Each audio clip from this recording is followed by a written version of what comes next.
I met with Secretary General Guterres to discuss global food security and our common efforts to get the blocked grain out of Odessa. The Kremlin is weaponizing food supplies and surrounding their actions with a web of lies, Soviet style. We must join forces to call out these fabrications as pure fiction, particularly for the global south. These are Russian ships and Russian missiles that are blocking the export of crops and grain. Russian tanks, bombs, and mines are preventing Ukraine from planting and harvesting. Let's be clear, these are no EU sanctions on Russian agricultural products. And I say to all countries affected by this food crisis, don't be fooled by the Kremlin's propaganda. Don't be instrumentalized by Russia. Ladies and gentlemen, we also reached a landmark agreement on Russian oil. This embargo will cover 90% of all imports from Russia into the EU by the end of the year. This is a remarkable achievement, and it will be extended to all pipeline oil as soon as possible. 2 months ago, in this House, I said that measures on hydrocarbons will be needed sooner or later, and we did it. This shows that we are and we remain united and committed to piling the pressure on Russia. Ladies and gentlemen, Ukraine urgently needs liquidity, 5 billion euros a month just to keep the country running. So we discussed how we can work with our international partners to get the Ukrainian government the money it needs. We agreed to provide up to 9 billion euros to Ukraine in macro-financial assistance. And we also addressed Ukraine's reconstruction right now and in the future. The EU must be and will be a leader in driving this forward. We discussed a Ukraine reconstruction platform together with the Ukrainian government, the EU and member states, and all our international partners and friends. Ladies and gentlemen, Russia is brutally destroying Ukraine, and it's only fair that Russia, the aggressor, should pay to rebuild the country. So we agreed to look into the possibility of confiscating assets of sanctioned Russian individuals and entities in line with EU and international law. This could help finance Ukraine's reconstruction. Russia's war has bolstered ambition for a strong, coordinated European defense. In March, in Versailles, we agreed to strengthen our security and to increase our sovereignty. We want to have defense capabilities that match today's threats, and we agreed to urgently replenish member states' stocks of equipment sent to Ukraine, and in the medium and long term, to reinforce our European defense technology and industrial sector, including SMEs. This means better coordinating our purchases and pooling spending for joint procurement.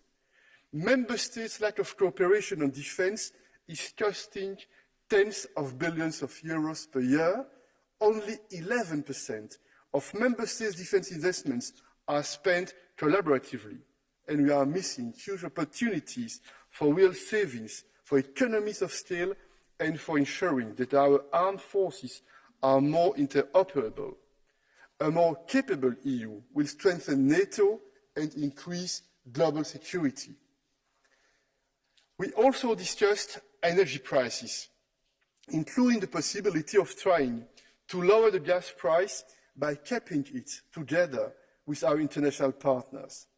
Different views remain on the feasibility, and we have therefore tasked the Commission to analyze this, and we are also working to phase out Russian fossil fuel imports.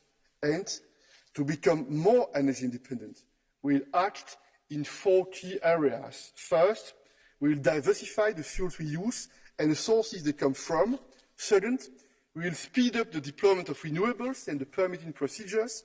Third, we will do more to save energy and promote energy efficiency. And finally, we will invest in infrastructure, interconnections, and renewables. But our discussions show that much work remains on the financial aspects of the Commission's proposals, and the Council will now take words forward in these different areas. Listen, gentlemen, dear colleagues, if we want to be a geopolitical power, we must act as a geopolitical power. This means taking care of ourselves, but also taking care of others. By banding together, we can use that power to become more sovereign and more prosperous, more influential. We are united and committed to back Ukraine and to build our common future. I thank you.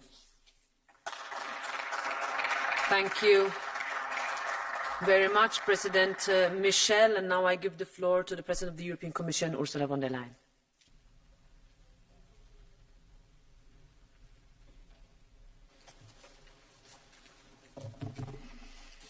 Madam President, dear Roberta, Mr. President, cher Charles, ladies and gentlemen, honourable members.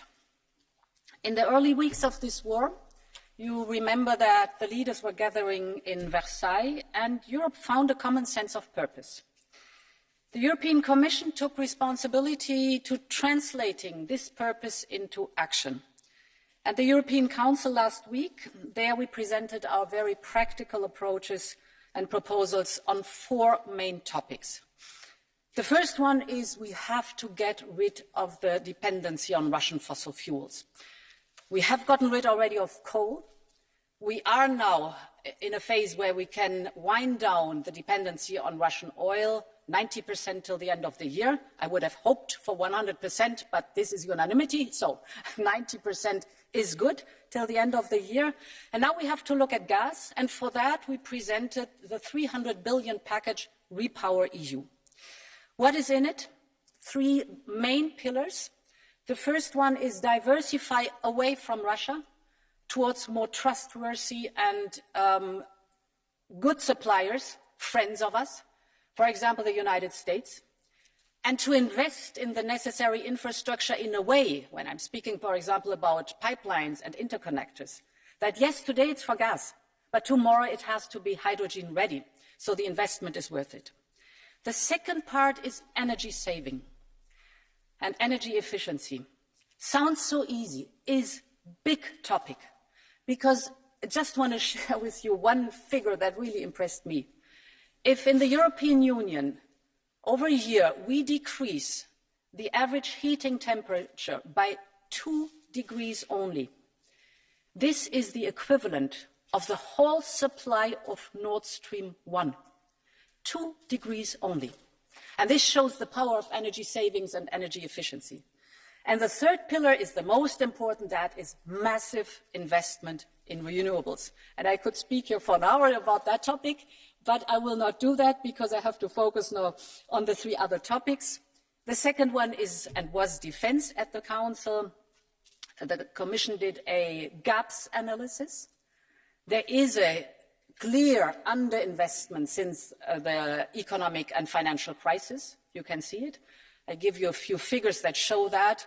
In the last decade, we had an increase in defense spending in the European Union by 19%. The United States, 65%. Russia, 300%. And China, 600%. And I think these figures are telling. So now the good news is that leaders have stepped up, and if you look at the figures they have now put publicly as investment in defense, it's 200 billion. Now it is important not only that we have these 200 billion, but how we spend it. And here joint procurement is paramount, because this is a question of ending the fragmentation, of economy of scale, of interoperability, and of development of our industrial base here in the European Union. So we really have to look at that intensively. The third topic was very important on relief and reconstruction on Ukraine. I explained it extensively last time when we were here in Strasbourg. So today I want to focus on food security, and perhaps in my closing remarks it might be possible to refer to the relief and reconstruction. Food security. Honourable members, the Russian invasion of Ukraine reverberates around the world. This is not just about what its impact is on economics, geopolitics and security architecture. It is about the lives and livelihoods of millions of people around the world. Millions of people who fear that they will not be able to afford tomorrow how to heat their homes and how to feed their children. And the numbers are stark. This year alone, some 275 million people are likely to be at least at the risk of food insecurity across the world, not to know where to get your food as of tomorrow. And in an inflationary world we are in right now, that risk and those numbers can quickly spiral further out of control. Many families in parts of sub-Saharan Africa already spend close to half of their income on food. They have no room to maneuver anymore with rising food prices. No way. So it is no surprise that the World Bank has estimated that 10 million people are pushed into extreme poverty for every percentage point increase in food prices. 10 million people, 1% increase. So we should be under no illusions about the challenges ahead. We are facing up to a collision of crises which will amplify food insecurity and debt distress around the world. Some of these are a legacy of the pandemic and wider issues linked to the cost of living, for instance, the rising energy prices that have driven up the costs of fertilizers or of transporting exports. Others are more long-term and structural, such as the effects of extreme weather linked to climate change. But, honourable members, whether cyclical or structural, all of these impacts have one thing in common.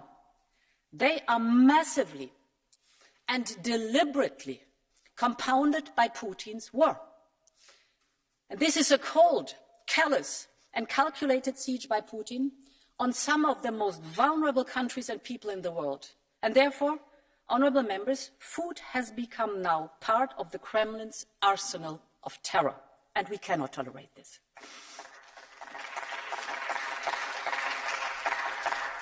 I think this is the only way to describe Russia's bombarding of grain storage, the blockage of the Ukrainian ports, actually also in some cases even theft of grain from Ukraine. So at the moment being, there are around about 20 million tons of grain currently trapped in Ukraine, and it is our duty to dismantle Russia's disinformation. Let's be very clear, here in this hemicycle and outside. Our sanctions do not touch basic food commodities. They do not affect the trading of grain or other food between Russia and third countries. And the port embargo specifically has full exemption on agricultural goods. So let's stick to the truth. It's Putin's war of aggression that fuels the food crisis and nothing else. Honourable members, while the cause is without doubt, our response must be just as clear. And there are 4 areas of action which I believe we must now focus on together. The first is keeping the markets open so that trade can continue to flow. This means stepping up our work on the solidarity lanes. We are working very hard to provide an alternative way. I know it's not optimal, but it's at least something to make sure that the grain that is blocked in Ukraine gets to the markets as quickly as possible. This helps. But the world needs the Black Sea ports of Ukraine up and running again, because the majority of Ukrainian grain can only be exported in time through the Black Sea routes. And therefore, I'm very grateful to the United Nations for its efforts. In parallel, we need to work with our partners to ensure that there are no export restrictions or controls that will hamper the market. The European Union keeps its foods export going, and so should everyone else. Second area, this is solidarity and support to partners. This is about short-term support to the countries mostly at risk. For example, we are now investing an additional 225 million euros to address the short and medium-term needs of the southern neighbourhood partners. And I will be in Egypt next week to discuss with President al-Sisi how best we can target our support to the region. This is a big, big task for all of us. The third area is responding and investing in making our response in investing in making local markets more sustainable and resilient. If you look at the figures, 50 years ago, Africa produced all the food it needed, only 50 years ago. Then climate change made water scarce, and the desert swallowed hundreds of kilometers of fertile land, year after year. Today, Africa is heavily dependent on imports for critical food products, and this makes it vulnerable. And therefore, in the medium and long term, an initiative to boost the region's own production capacity is critical to strengthen the region's resilience. We should have the same mindset like we did with the vaccines. Yes, at the moment being, we have to bring food to Africa. Yes, it is the short-term solution and it is necessary without any question. And we should look at how we use our grain here in Europe and how much we can really bring to Africa. But in the mid and long term, like with the vaccines, it should not be our food brought to Africa, but it should be the technology that is in Africa, and Africa produces itself what it needs. So here we really have to step up. And for this, the EU budget has already earmarked 3 billion euros to invest in agriculture and nutrition, water and sanitation programs, precision farming, nanotechnology for fertilizers. You don't need the energy anymore. So there are many, many interesting technologies out there. But it is clear that we need to do more and we will need to move faster. And this is why the Commission has raised with Member States now the possibility to mobilize 600 million euros of decommitted funds from the European Development Fund. And please, I would be very, very happy if we move swiftly. I know that this Parliament is able to do it. You have proven it in the crisis, so let's prove it another time. Finally, let me emphasize that we are not doing this alone. We are working very closely with Member States through the Team Europe approach. We are working closely with the United Nations and the G7 presidency. That has made this a key theme of the upcoming leaders' meeting. Unity and support are the strongest messages we can send in the face of Russian aggression and Russian disinformation. And honourable members, it is only natural that many of our partners around the world see this conflict through the prism of food and energy crisis.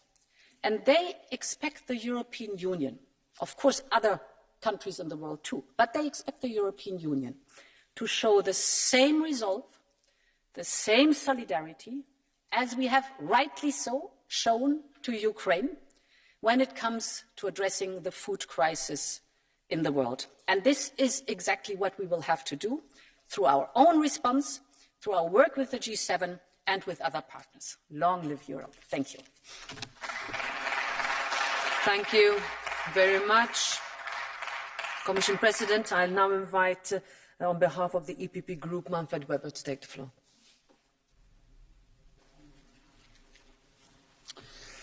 President Metsola, von der Leyen, Michel, dear colleagues. Yeah, let's assess the last Council meeting. First of all, about sanctions, defense, all the other initiatives. I think the outcome is good. We made a step forward. Europe is on a good way. But I ask myself, frankly speaking, when we reflect about the last Council meeting, why nobody mentioned until now the name of Viktor Orban? Because when people see what and saw what happened in the last European Council, I think they understood that there is Viktor Orban, one of the crazy guys on the table. And this is a problem for us as Europeans. I ask myself, how was it to sit next to him, to have the experience to be blackmailed by Viktor Orban, to have Putin's interests sitting on the table? I have a long history, personally, with Viktor Orban. We kicked him out 2 years ago Today, my party, the EPP, is in Poland, in Czech Republic, for example. We kicked out the corrupt Babiš out of office, so we are the rule of law party today in a lot of Centre and Eastern European countries. I am proud about this. But again, how was it? And I ask these questions, because I think a lot of people, all of Europe, understand that the current architecture, the current decision-making process is not anymore giving us answer to the tasks of the table. That's why the question again, why are not we initiating the passerelle clause in the Lisbon Treaty? Why do we don't discuss these issues? And the European Parliament will vote tomorrow on the idea to ask for a convention. I thank all colleagues from the other groups that we find a good text now, that we find a common understanding about our requests on the table, a joint text. I hope that the leaders have enough will, show enough leadership to really develop the idea of a convention. When we speak about leadership, then also Ukraine is in our mind. The next European Council will have to discuss about the candidate status. I want to remind ourselves that a few days after the war started, on 24th of February, President Zelensky was here on the screen, and he was asking us, are we welcomed? Can we become member of the club? Is it worth to fight? That was his question. And I said here, like a lot of my colleagues, yes, you are welcome. Yes, you can join the European Union. And that's why it's so important that we give in the next European Council a clear mandate, a clear signal to the Ukraine friends that their fight is a good fight and they are welcomed in the European family. So that's why we need a decision of a candidate status now. That is what we need. And also for Moldova, I want to be clear on this, that the Republic of Moldova has to have the same treatment. I want to underline that this is part of a broader development, for sure. When we speak about Western Balkan, the whole enlargement process is not anymore about the single market. It is today about stability. And that's why we should do it now. We should show leadership again in this aspect, and my group is hardly fighting for this. And then I want to welcome the initiatives from the Commission on the food security. Madam President, a lot of these issues are good issues, and to prioritize this is great.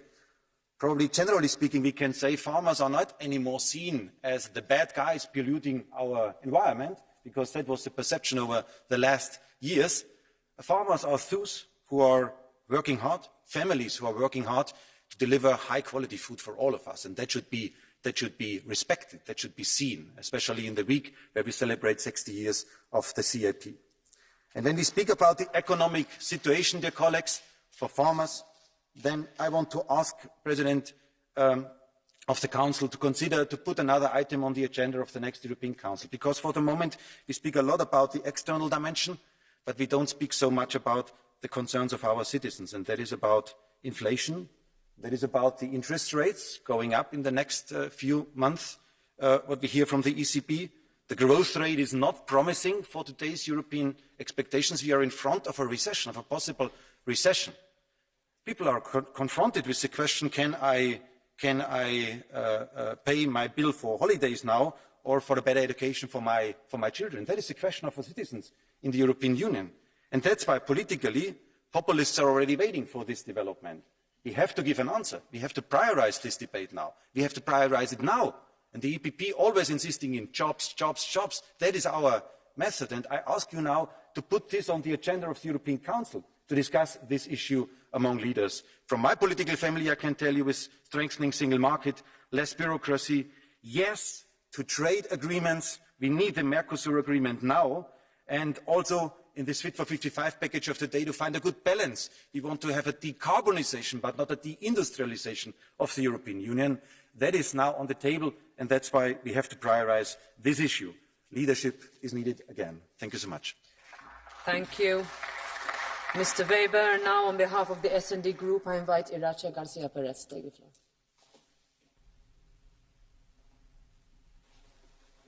Gracias, Presidenta. El otro día, cuando seguía las noticias que me llegaban del Consejo, tengo que decirles que tenía sentimientos contradictorios. Por un lado, alivio al ver que finalmente se mantenía la unidad de los 27, porque esa es nuestra mejor arma para hacer frente a la amenaza de Putin y también para apoyar a Ucrania. Me alegré de que se adoptara el sexto paquete de sanciones a pesar de las concesiones no me sorprendieron, sinceramente, porque algunos que no conocen el significado de la palabra solidaridad intentaron sacar tajada de la crisis. Pero eso entraba dentro de lo esperado. Lo que no me esperaba es que tanto la Comisión como el Consejo se olvidaran de la dimensión interna de esta crisis, que no hayan discutido la resolución de este Parlamento sobre las consecuencias sociales y económicas que acabábamos de adoptar. Por supuesto que vamos a apoyar a Ucrania. Por supuesto que debemos fortalecer nuestra seguridad colectiva. Por supuesto que tenemos una responsabilidad para evitar una crisis alimentaria mundial. Pero no querer ver cómo esta guerra afecta a la vida cotidiana de los europeos y las europeas es una miopía peligrosa. Sí, peligrosa porque no hay nada más que salir a la calle y hablar con la gente. Vamos, no necesitamos ni siquiera hablar con la gente. Imagino que cualquiera de ustedes va al supermercado cuando podemos salir de este Parlamento y ve cómo se ha encarecido la cesta de la compra. Y seguro que son conscientes de que hay muchísimas familias en Europa que tienen verdaderas dificultades, que no cuentan con más de 50 euros semanales para poder cubrir la cesta de la compra. Y sobre eso es sobre lo que tenemos que hablar. Y por eso lamento que en el Consejo no se discutiera a fondo sobre esta cuestión. No sabemos cuánto tiempo va a durar esta guerra. Ya no es una situación de emergencia. Y todas nuestras políticas deben contemplar esta dimensión de ahora en adelante.